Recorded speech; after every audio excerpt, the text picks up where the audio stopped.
औज़ुबिल्लाहिमिनश्शैतानिर्रजीम बिस्मिल्लाहिर्रहमानिर्रहीम। तमाम हमद है उस खालिक अज़ल के लिए जो इंसान की तमाम तर बुराइयों को जानते हुए भी उसके एक बार माफ़ी मांगने पर उसे यूँ माफ़ कर देता है जैसे को गुनाह उसने कभी किया ही नहीं। मैं आज जालिब की हमारी जनरेशन से जो डिमांड है उसका आगाज़ एक शेर से करना चाहता हूँ। इज़्ज़त नफ्स किसी शख्स की महफूज नहीं, इज़्ज़त नफ्स किसी शख्स की महफूज नहीं, अब तो अपने ही नीले बानों से डर लगता है। मैं डंके की चोट पे जालिम को बुरा कहता हूँ, मुझे सूली से न जिंदानों से डर लगता है।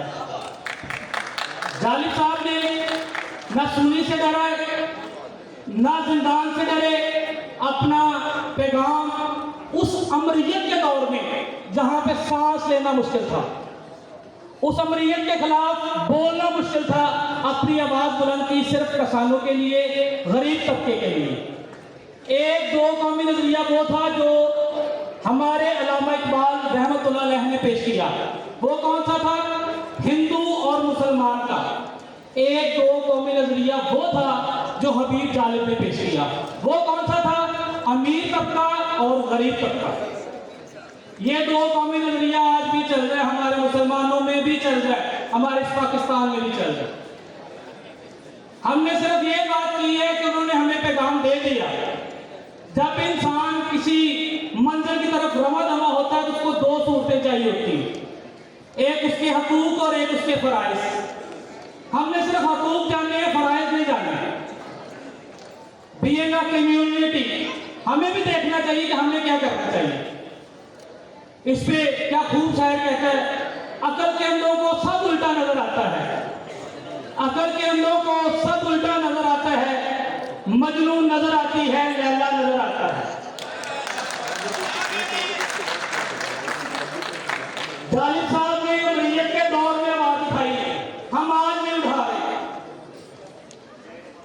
जालिब साहब ने अमरियत के दौर में उन ईवानों में तमाचे मारे अपनी जुबान से, और हम आज क्या कर रहे हैं? हमारे इदारों में देख लें, वहां पे भी करप्शन है, हमारे अंदर देख लें करप्शन है, जहां जहां कभी आप जाएंगे आपको करप्शन नजर आएगी। जब आप खुद को चेंज नहीं करना चाहते तो आवाम को चेंज कैसे करेंगे? अभी मेरी बहनों ने एक सवाल किया था कि हम लड़ किससे रहे हैं? हम खुद से लड़ रहे हैं, हम खुद से लड़ रहे हैं कि हमारे अंदर का इंसान कहां पे चला गया है।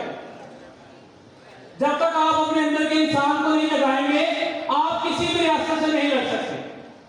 और हबीब जालिब साहब किसी सियासतदान के खिलाफ नहीं थे, वो इस निजाम के खिलाफ था। वो निजाम जिसने सियासतदान को इज्जत तो बख्शी, लेकिन उस सियासतदान को ईमानों तक लेके आने वाले इन वोटर्स को इज्जत नहीं बख्शी।